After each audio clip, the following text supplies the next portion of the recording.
नमस्कार दोस्तों, जैसा कि आप सभी को पता है सीटेट का एग्ज़ाम 15 दिसंबर को होगा। आज की यह वीडियो पेपर 2 सोशल साइंस के लिए मोस्ट इम्पोर्टेंट वीडियो रहेगी। इस वीडियो में जितने भी आप लोगों को क्वेश्चन कराऊंगा वे सारे क्वेश्चन PYQ क्वेश्चन रहने वाले हैं और इन क्वेश्चन से जितने भी क्वेश्चन अन्य तरीकों से सीटेट की परीक्षा में पूछे गए हैं वे सारे क्वेश्चन भी मैं आपको यहाँ पर बताकर चलूँगा। जितनी भी महत्वपूर्ण जानकारियाँ होंगी क्वेश्चन से जुड़ी जो सीटेट की परीक्षा में पूछी जाती हैं वे सारी चीज़ें आपको यहाँ पर बिल्कुल कंसेप्ट के साथ क्लियर करता हुआ चलूँगा। तो चलिए इस वीडियो को शुरू करते हैं। पहला क्वेश्चन, विशेष रूप से निर्मित टैंकों और तालाबों में मछली का प्रजनन कहलाता है सेरीकल्चर, वीटीकल्चर, हार्टिकल्चर या पीसीकल्चर। इस क्वेश्चन का राइट आंसर होगा पीसीकल्चर। क्या राइट आंसर होगा? पीसीकल्चर। पीसीकल्चर किसको बोलते हैं? मछली के पालन को, यानी कि जो मत्स्य पालन होता है, मछली का जो पालन किया जाता है वो कहलाता है पीसीकल्चर। ठीक है, किसी भी मानव निर्मित जो टैंक होते हैं या तालाब होते हैं उसमें जो मछली का प्रजनन होता है वो पीसीकल्चर कहलाता है, या सिंपल शब्दों में कहें जो मछलियों का जो पालन किया जाता है मत्स्य पालन वही पीसीकल्चर कहलाता है। अगर मैं बात कर लूँ यहाँ पर सेरीकल्चर की, सेरीकल्चर किसको बोलते हैं? रेशम के कीटों का पालन। रेशम के जो कीड़े होते हैं, कीट होते हैं, रेशम के कीटों का पालन क्या कहलाता है? सेरीकल्चर कहलाता है। वहीं वीटीकल्चर की अगर मैं बात कर लूँ, क्योंकि कल को यहाँ से क्वेश्चन भी पूछे जा चुके हैं और यहाँ से पूछे भी जाएंगे। वीटीकल्चर का मतलब होता है अंगूर की खेती। किसकी खेती दोस्तों? अंगूर की खेती को बोलते हैं वीटीकल्चर। वहीं जो हार्टिकल्चर होता है इसको उद्यान कृषि, यानी कि इसमें फल फूल सब्जी वगैरह वाली कृषि यहाँ पर की जाती है। तो यह जो क्वेश्चन है बहुत इंपॉर्टेंट है, मोस्ट इम्पोर्टेंट क्वेश्चन है। इस क्वेश्चन से आपकी परीक्षा में मिलान वाला भी क्वेश्चन पूछा जा चुका है, कथन और कारण भी वाला क्वेश्चन पूछा जा चुका है। जो मैं आपको करा रहा हूँ ये भी क्वेश्चन आपके एग्जाम में पूछा जा चुका है। सेरीकल्चर किसको बोलेंगे? रेशम के कीटों का पालन। किसके? रेशम के जो कीट होते हैं या कीड़े होते हैं उनका जो पालन किया जाता है वही सेरीकल्चर। वीटीकल्चर अंगूर की खेती। किसकी खेती? अंगूर की खेती को बोलते हैं वीटीकल्चर। हार्टिकल्चर उद्यान वाली कृषि। उद्यान के अंतर्गत क्या आता है?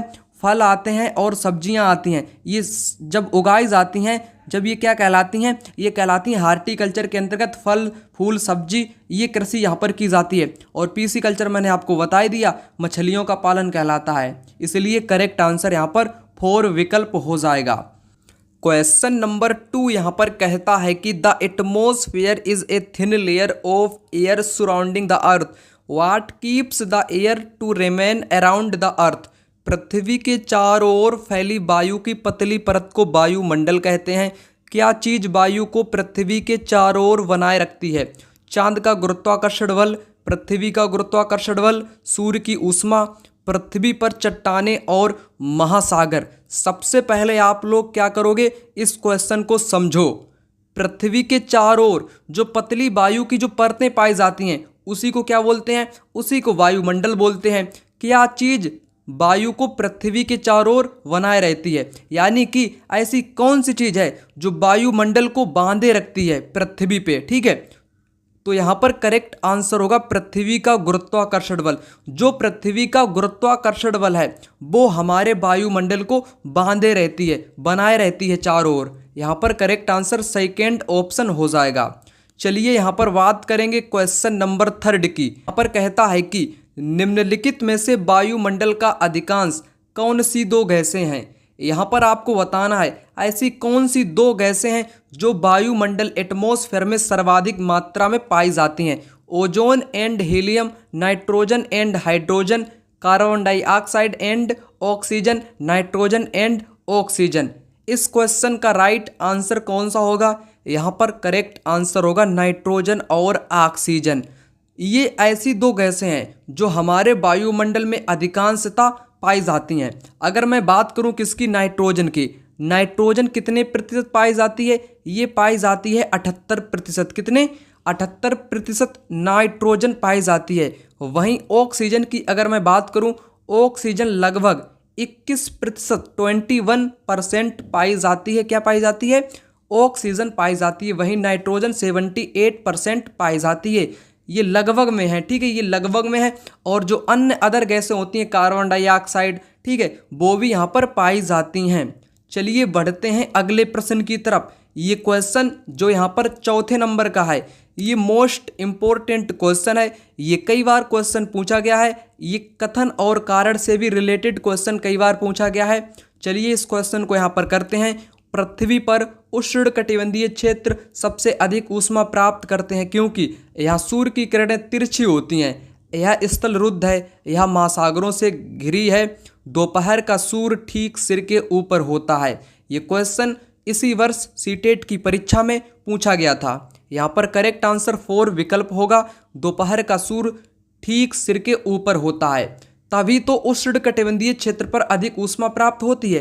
कैसे प्राप्त होती है उस चीज को आप यहाँ पर समझ लो। ये क्वेश्चन कई बार एग्जाम में पूछा गया है। तो यहाँ पर क्या बना लेता हूँ मैं, यहाँ पर ग्लोब कह लो या पृथ्वी कह लो, ठीक है।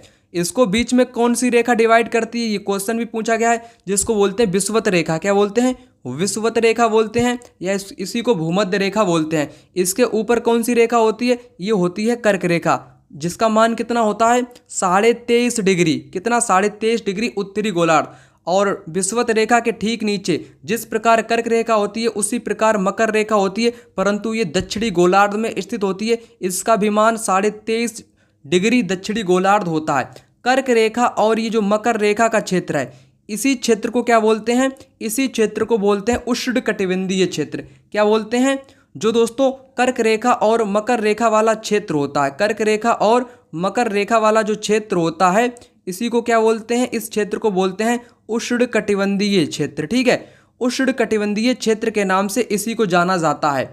जैसे जो दोस्तों सूर्य होता है, क्या होता है? जो सूर्य होता है, हमारा जो सूर्य है, ठीक है, सन की जो लाइटें पड़ती हैं, जो इसकी ऊष्मा प्राप्त होती है, सर्वाधिक दोस्तों इसके बीच वाले भाग यानी कि कर्क रेखा और मकर रेखा के बीच में, दिन में या दोपहर में इसके ठीक ऊपर पड़ती हैं। इसलिए यहाँ पर हमेशा ही मौसम कैसा रहता है? गर्मीला रहता है, यानी कि बहुत ज़्यादा यहाँ पर गर्मी होती है, बहुत ज़्यादा ऊष्मा प्राप्त होती है। वहीं ध्रुवों पर हमेशा ही यहाँ पर ठंडी पड़ती रहती है, ठीक है, क्योंकि यहाँ पर सूर्य का प्रकाश नहीं पहुँच पाता है। सूर्य का प्रकाश कर्क रेखा और मकर रेखा के बीच में पहुँचता है। इसी क्षेत्र को क्या बोलते हैं? उष्णकटिबंधीय क्षेत्र बोलते हैं। आशा करता हूँ आपने यहाँ पर समझ लिया होगा, ठीक है। तो करेक्ट आंसर यहाँ पर आपका डी विकल्प यानी कि 4 ऑप्शन यहाँ पर हो जाएगा।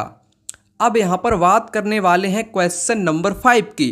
निम्नलिखित में से कौन सा कथन खनिज के संदर्भ में सही नहीं है? आपको गलत बताना है।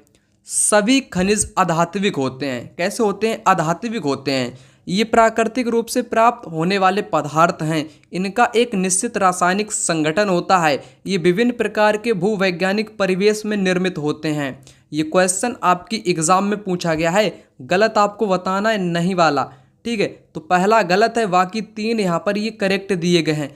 कैसे गलत है वो कंसेप्ट आप यहाँ पर समझ लो, क्योंकि कंसेप्ट मैं आपको एनसीईआरटी वाला पूरा का पूरा बता देता हूँ, जहाँ से क्वेश्चन कैसा भी फंसेगा आप उसको फटाक से कर लोगे। जो खनिज होते हैं, खनिज पहली बात ये जमीन के अंदर यानी कि धरातल से खोदकर बाहर निकाले जाते हैं खनिज, ठीक है। खनिज जो होते हैं ये अधात्विक नहीं होते हैं, ठीक है, ये गलत यहाँ पर कहा गया है। खनिज जो होते हैं वो धात्विक भी होते हैं और अधात्विक भी होते हैं, परंतु यहाँ पर कहा गया सभी खनिज। लेकिन दोस्तों देखो, यहाँ पर धात्विक खनिज की अगर मैं बात करूँ, धात्विक खनिज होते हैं और आपके अधात्विक। अधात्विक मतलब जिसमें धातु ना पाई जाती हो। धात्विक में क्या होता है? जिसमें धातु पाई जाती है, जैसे लोहा है, ठीक है, और एल्यूमिनियम वगैरह, जिसमें मतलब कि धातु पाई जाए वही धात्विक खनिज होता है। अधात्विक जिसमें आपकी धातुएं ना पाई जाएं, ठीक है, वो आपका होता है अधात्विक खनिज। आपने इतना यहाँ पर समझ लिया होगा, ठीक है, इसलिए ये गलत हो गया है। ये प्राकृतिक रूप से प्राप्त होने वाले पदार्थ हैं, यानी कि जो प्राकृतिक है ये प्राकृतिक द्वारा निर्मित होते हैं। खनिज को बनने में हजारों करोड़ों वर्ष का टाइम लगता है, ठीक है। इसमें जीवाश्म भी पाए जाते हैं, ये भी आप याद रख लेना, ठीक है। ये प्राकृतिक रूप से पाए जाते हैं, यानी कि इसको मानव इसको निर्माण नहीं करता है, परंतु ये अपने आप स्वतः ही निर्मित होते हैं, ठीक है। खनिज के बारे में सही है, इनका एक निश्चित रासायनिक संगठन होता है खनिजों का, ये भी करेक्ट है। ये विभिन्न प्रकार के भूवैज्ञानिक परिवेश में निर्मित होते हैं।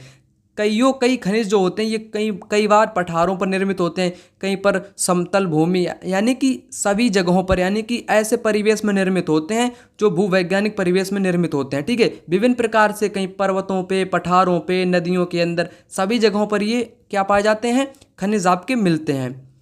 तो पहला गलत, सही नहीं वाला बताना था, तो ये वाला यहाँ पर करेक्ट माना जाएगा, परंतु गलत है। चलिए बात करेंगे यहाँ पर क्वेश्चन नंबर 6 की। दिए गए लक्षणों ए और बी के आधार पर वायुमंडलीय परत की पहचान करें। अंतरिक्ष से प्रवेश करने वाला उल्कापिंड इस परत में आने पर जल जाता है। इस परत की बढ़ती ऊंचाई के साथ तापमान भी घटता जाता है। तो कौन सा है यहाँ पर होगा आपका, कौन सा, मध्यमंडल यहाँ पर हो जाएगा। ठीक है, मध्यमंडल इस क्वेश्चन का बिल्कुल राइट आंसर हो जाएगा। यहाँ से क्वेश्चन दोस्तों आपसे, जैसे ये मैंने आपको स्टेटमेंट वाला यहाँ पर बता ही दिया, कथन कारण भी वाले पूछे जाते हैं, और यहाँ से मैचिंग द फॉलोइंग वाले यानी कि मिलान करने वाले भी यहीं से क्वेश्चन पूछे जाते हैं। वो सारा कंसेप्ट मैं आपको यहाँ पर एक बार में बता देता हूँ। अगर मध्यमंडल की बात करी जाए, जितना आपकी एनसीईआरटी पुस्तक में बताया गया है, मैं सिर्फ उतना ही आपको बताऊंगा, उतना ही आपके एग्जाम में पूछा ही जाएगा, मात्र उतना ही अक्सर पूछा ही गया है। एक्स्ट्रा चीज़ें आपके एग्जाम में एक भी नहीं पूछी जाती हैं। मध्यमंडल की अगर मैं बात करूं तो अब आपको याद रखना है, अगर कोई भी उल्कापिंड इस परत में आता है तो वो जल जाता है, और बढ़ती ऊंचाई के साथ तापमान भी घटता है। ये रही मध्यमंडल की बात। अगर मैं बाह्य मंडल की बात करूं, इसको आयन मंडल के नाम से भी जानते हैं। ठीक है, इसमें रेडियो तरंगें आपकी होती हैं। कैसी तरंगें, रेडियो तरंगें संचरण करती हैं या होती हैं या उत्पन्न होती हैं, कुछ भी कह लो आप लोग। ठीक है, रेडियो वाली तरंगें याद रखना, रेडियो वाली तरंगें कई बार एग्जाम में पूछा गया है, रेडियो संचरित तरंगें। क्षोभ मंडल में क्या होता है, मौसम वाली सभी घटनाएं होती हैं। ये क्वेश्चन भी एग्जाम में पूछा गया है कि आंधी तूफान किस में होता है, आंधी तूफान ओला बारिश किस में होता है, ये होता है क्षोभ मंडल में। और वहीं समताप मंडल में मौसम वाली कोई घटना नहीं होती है, ये मौसम से निर्मुक्त होता है। इसी कारण यहाँ पर हवाई जहाज उड़ते हैं। ठीक है, हवाई जहाज उड़ाने के लिए कौन सी वायुमंडल की परत आदर्श मानी गई है, समताप मंडल मानी गई है। क्यों मानी गई है, क्योंकि इसमें मौसम वाली कोई घटना नहीं घटित होती है। इतनी जो चीज़ें मैंने आपको बताई हैं, यही आपके एग्जाम में बार बार घुमा घुमा कर पूछी जाती हैं। बस इतना ही आपको यहाँ पर समझ लेना है। ठीक है ना, चलिए आगे बढ़ते हैं। यहाँ पर 7वें नंबर का क्वेश्चन कहता है कि निम्नलिखित में से कौन सा कथन वर्तमान समय के संसाधन उपलब्धता के संदर्भ के साथ सतत पोषणीय विकास में सहायता करता है। सबसे पहले आपको सतत पोषणीय विकास के बारे में बता देता हूँ। ऐसा विकास जो आने वाली जो भावी पीढ़ियाँ हैं, ठीक है, जो वर्तमान जो पीढ़ी है वो इन संसाधनों का कम से कम यानी कि खर्च कम करे, इन संसाधनों का, जो आने वाली पीढ़ियाँ हैं उनके लिए भी संसाधन बचे रहें, उसी को बोलते हैं सतत पोषणीय विकास। यानी कि संसाधनों को बचाए रखो, जो आने वाली पीढ़ियां हैं वो भी इन संसाधनों का उपभोग कर सके, इसी को बोलते हैं सतत पोषणीय विकास। यहाँ से आपसे पूछा है सतत पोषणीय विकास में सहायता करता है, क्या करता है, संसाधनों की खपत को घटाना। ठीक है, खपत को घटाना बिल्कुल सही बोला गया है। ठीक है, यानी कि संसाधनों को कम खर्च करना या खपत को घटाना, ये तो सहायता करेगा, बिल्कुल करेगा। संसाधनों के उपयोग में वृद्धि, ये तो विपरीत बात कही गई है। अगर संसाधनों का उपयोग में वृद्धि होगी, ज़्यादा से ज़्यादा संसाधन खर्च किए जाएंगे, तब तो आने वाली पीढ़ी को इसका उपयोग करने को नहीं मिलेगा। ये कथन यहाँ पर गलत कह दिया गया है। संसाधनों का पुनः चक्रण, यानी कि संसाधनों का पुनः चक्रण किया जाना चाहिए, ये भी करेक्ट होगा। ठीक है ना, वस्तुओं का पुनः उपयोग करो, क्या करो, वस्तुओं का पुनः उपयोग करो, ये भी करेक्ट होगा। गलत कौन सा है, बी गलत है। जिन जिन विकल्प में बी होगा वो यहाँ से आप उसको हटा दो। ठीक है, बी आपका इसमें है, पहले में भी है और चौथे में भी है। बचेगा कौन सा, दूसरा बचेगा। दूसरा यहाँ पर करेक्ट आंसर हो जाएगा। ऐसे क्वेश्चन आप कर पाओगे अगर आपको एक या दो कंसेप्ट आते हैं। अगर आप गलत कथन की पहचान कर लेते हो तब तो पूरा का पूरा क्वेश्चन इसी प्रकार से सोल्व हो जाएगा। ठीक है ना, चलिए आगे बढ़ते हैं। यहाँ पर बात करेंगे क्वेश्चन नंबर 8 की। भारत एक धर्मनिरपेक्ष देश है, इसका तात्पर्य है सभी जाति के लोगों को समान अवसर, सभी नागरिकों को भाषण देने की स्वतंत्रता, सभी जाति के लिए कानून, किसी धर्म विशेष को भारत के धर्म के आधार पर मान्यता नहीं। यहाँ पर आपसे पूछा है भारत एक धर्मनिरपेक्ष देश है। धर्मनिरपेक्ष का मतलब है भारतीय जो संविधान है उसमें कहा गया है कि भारत किसी एक धर्म को नहीं स्वीकारेगा, उसके सामने सभी धर्म बराबर होंगे, सबका सम्मान करेगा। ठीक है, यानी कि ये किसी भी एक धर्म को नहीं स्वीकारता है, किसी धर्म विशेष को भारत के धर्म के तौर पर मान्यता नहीं है। डी विकल्प इस क्वेश्चन का राइट आंसर हो जाएगा। चलिए आगे बढ़ते हैं। यहाँ पर बात करेंगे क्वेश्चन नंबर 9 की। निम्नलिखित में से किस क्षेत्र को विश्व का फलोद्यान कहा जाता है? फलोद्यान वेरी वेरी इंपॉर्टेंट क्वेश्चन, ये आपके एग्जाम में भी पूछा गया है और जो टीजीटी पीजीटी वगैरह की जो परीक्षाएं होती हैं अन्य स्तर की नेट जेआरएफ, वहाँ पर भी ये एनसीईआरटी का हूबहू क्वेश्चन कई बार पूछा गया है। ठीक है, एक चीज़ आप याद कर लेना, अगर खट्टे फलों की मैं बात करूँ, किसकी? खट्टे फल। खट्टे फल में क्या क्या आते हैं? अंगूर भी आता है, अंगूर हो गया, संतरा हो गया। ठीक है, अंगूर वगैरह, संतरा, ये सारे फल जो सर्वाधिक मात्रा में उगाए जाते हैं, खट्टे रसदार वाले फल, जिनको फलोद्यान भी कह लो। ठीक है, विश्व में ये आते हैं किसमें? भूमध्य सागरीय क्षेत्र में। किसमें? भूमध्य सागरीय क्षेत्र में। ये क्वेश्चन बहुत इंपॉर्टेंट है। भूमध्य सागरीय क्षेत्र को क्या बोला जाता है?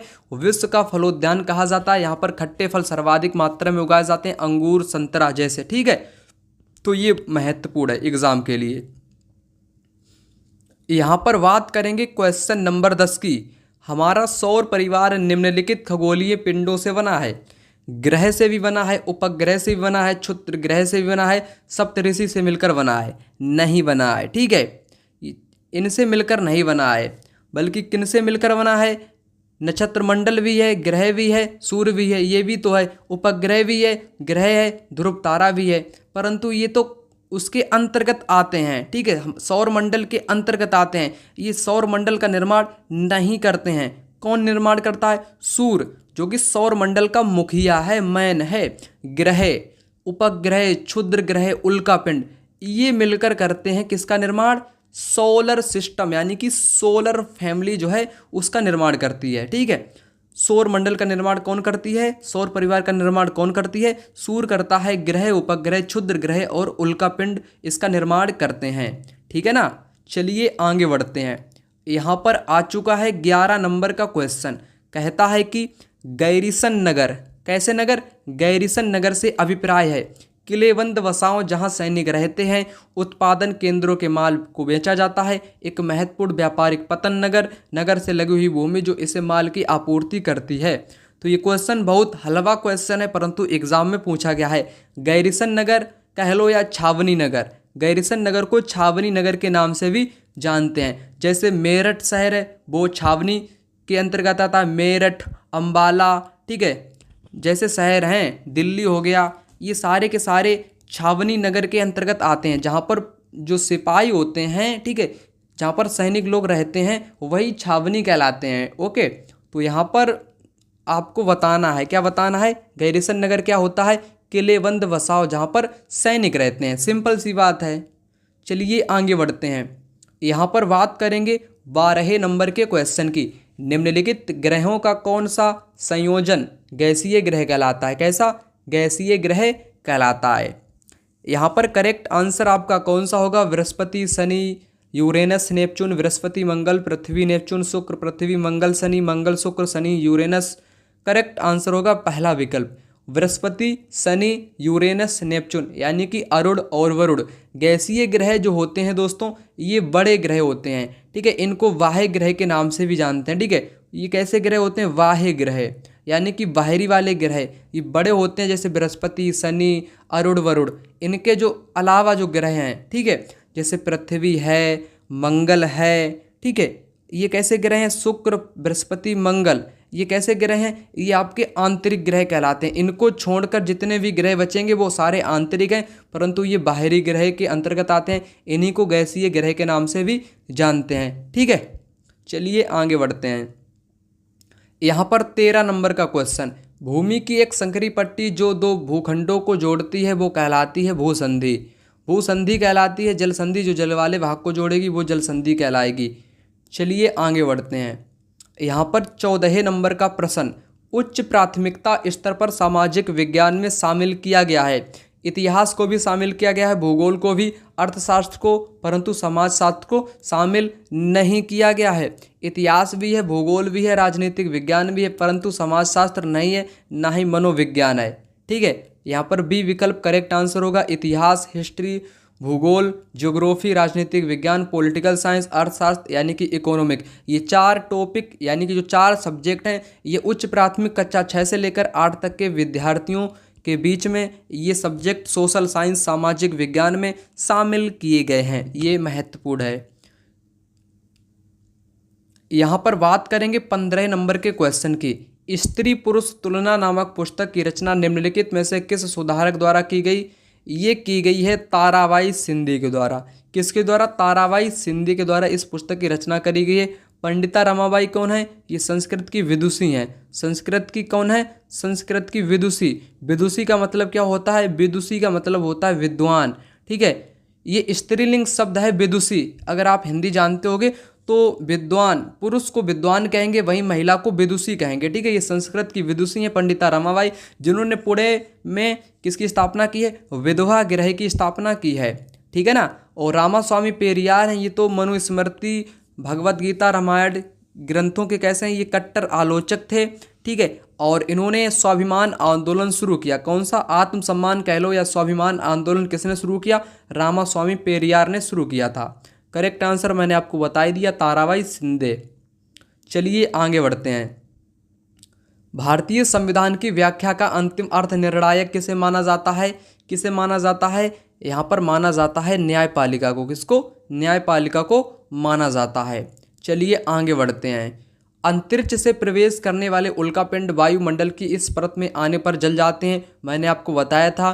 ठीक है, मध्य मंडल मैंने आपको बताया था। समताप मंडल भी यहाँ पर जान लो। इसमें आपके हवाई जहाज उड़ते हैं और इसी को ओजोन लेयर के नाम से भी जानते हैं। ओजोन परत इसी में पाई जाती है। ठीक है, और बहिर्मंडल भी आप यहाँ पर जान लो। इसमें पतली वायु पाई जाती है। कैसी?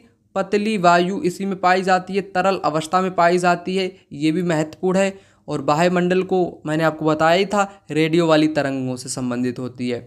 चलिए यहाँ पर आगे बढ़ते हैं। 18 नंबर के क्वेश्चन की बात करते हैं। पेरिया पूर्णम एक तमिल कृति हमें किसके बारे में जानकारी देती है? पेरिया पूर्णम सिपाहियों और सैन्य जनरलों के बारे में, राजाओं रानियों के बारे में, विद्वानों कवियों के बारे में, साधारण पुरुषों और महिलाओं के बारे में।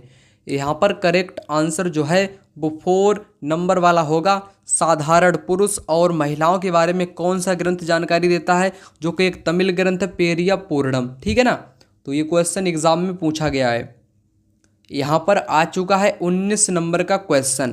कहता है कि पृथ्वी अपने अक्ष पर घूमती है। The earth rotates on its axis.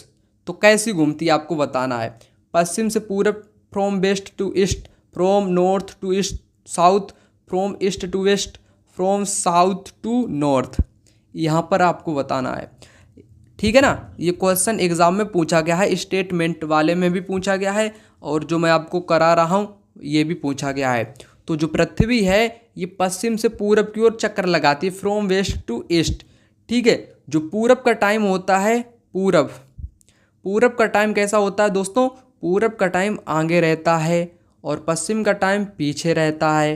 ठीक है, ये मैंने आपको बताया था। ग्रीनविच टाइम से पूरब का टाइम आगे रहता है और पश्चिम का टाइम पीछे रहता है। क्यों रहता है? क्योंकि पृथ्वी पूरब से पश्चिम की ओर घूमती है, पश्चिम से पूरब की ओर घूमती है। चलिए आगे बढ़ते हैं। यहाँ पर 20 नंबर का क्वेश्चन। कारखाना विषय को पढ़ाने के लिए सबसे उपयोगी विधि होगी? एक डॉक्यूमेंट्री फिल्म दिखाना, एक कहानी सुनाना, किसी विशेष को निमंत्रित करना, किसी औद्योगिक कारखाने की यात्रा आयोजित करना। यहाँ पर आपको बताना है करेक्ट आंसर। किसके बारे में? कारखाना विषय को अगर आपको बच्चों को समझाना है। ठीक है, आप टीचर यानी कि अध्यापक अध्यापिका हो। ठीक है, सोशल साइंस के बच्चों को आपको समझाना क्या है? कारखाना वाला विषय यानी कि फैक्ट्री वाला टॉपिक आपको बच्चों को समझाना है। उसके लिए आप क्या करोगे? क्या आप बच्चों को एक फिल्म दिखाओगे? नहीं दिखाएंगे। ठीक है, कहानी सुनाओगे, कहानी सुनाने वाला ज़माना चला गया है, ठीक है। कारखाना का आप क्या कहानी सुनाओगे, नहीं सुनाएंगे। किसी विशेष को निमंत्रित करोगे, किसी विशेषज्ञ को बुलाओगे, नहीं बुलाएंगे। सबसे जो उपयोगी विधि होगी वो कौन सी होगी, किसी औद्योगिक कारखाने की यात्रा आयोजित करना, बच्चों को किसी फैक्ट्री में उनको जाकर वहाँ पर चीज़ों को समझा देना, जिससे कि विद्यार्थियों उन चीज़ों को देख भी लेंगे और समझ भी लेंगे। देखने से चीज़ें बेहतर से बेहतर समझने में सहायक होती हैं, ठीक है। इसीलिए यहाँ पर करेक्ट आंसर होगा किसी औद्योगिक कारखाने की यात्रा आयोजित कराना, ठीक है ना। चलिए बात करेंगे 21 नंबर के क्वेश्चन की। सबसे पुरानी पांडुलिपियाँ पर लिखी गई थी, ये लिखी गई थी ताड़पत्रों पर, भुर्ज नामक पेड़ की छाल पर। भुर्ज नामक जो पेड़ है, भुर्ज नामक पेड़ की जो छाल है उस पर क्या लिखी जाती थी, पहले ज़माने में पुरानी पांडुलिपियाँ लिखी जाती थी। यहाँ पर बात करेंगे 22 नंबर के क्वेश्चन की। कानपुर के किस शासक ने खुद को पेशवा कहा था, किसने कहा था, नाना साहेब, बाजीराव प्रथम, बाजीराव द्वितीय, बहादुर शाह जफर। यहाँ पर होगा दोस्तों खुद को पेशवा कहा नाना साहेब। ये कहाँ से संबंधित है, कानपुर से, ठीक है। कानपुर उत्तर प्रदेश का एक महानगर के अंतर्गत आता है, ठीक है। तो ये कानपुर से इन्होंने 1857 का जो विद्रोह है उसको नेतृत्व कहाँ से किया था, कानपुर से नेतृत्व किया था, नाना साहब ने नेतृत्व किया था। ये किसके दत्तक पुत्र थे, ये भी एग्जाम में पूछा गया है। बाजीराव द्वितीय की ये दत्तक पुत्र थे, किसके, ये दत्तक पुत्र थे। कौन, नाना साहब दत्तक पुत्र थे, किसके थे, बाजीराव द्वितीय के दत्तक पुत्र थे नाना साहब। ये भी क्वेश्चन एग्जाम में पूछा गया है, जो मैं आपको करा रहा हूँ वो भी एग्जाम में पूछा ही गया है, ठीक है ना। चलिए आगे बढ़ते हैं। आगे यहाँ पर क्वेश्चन नंबर 23। 18वीं सदी में किसके नेतृत्व में बंगाल धीरे धीरे मुगल नियंत्रण से अलग हो गया था, मुर्शिद कुली, नादिर शाह, अलीवर्दी, बुरहान उल मुल्क। यहाँ पर करेक्ट आंसर क्या होगा, यहाँ पर आंसर हो जाएगा मुर्शिद कुली खान, ठीक है। मुर्शिद कुली खान ने बंगाल को क्या कर लिया, एकदम स्वतंत्र, मुगल नियंत्रण से स्वतंत्र कर लिया। ये खुद वहाँ का नवाब बन गया मुर्शिद कुली खान, ठीक है। उसके बाद में अलीवर्दी खान आता है, ठीक है। चलिए आगे बढ़ते हैं। यहाँ पर बात करेंगे 24 नंबर के प्रश्न की। सीखने की अक्षमता वाले शिक्षार्थी किस प्रकार की कक्षा में अन्य छात्रों के साथ सीखते हैं।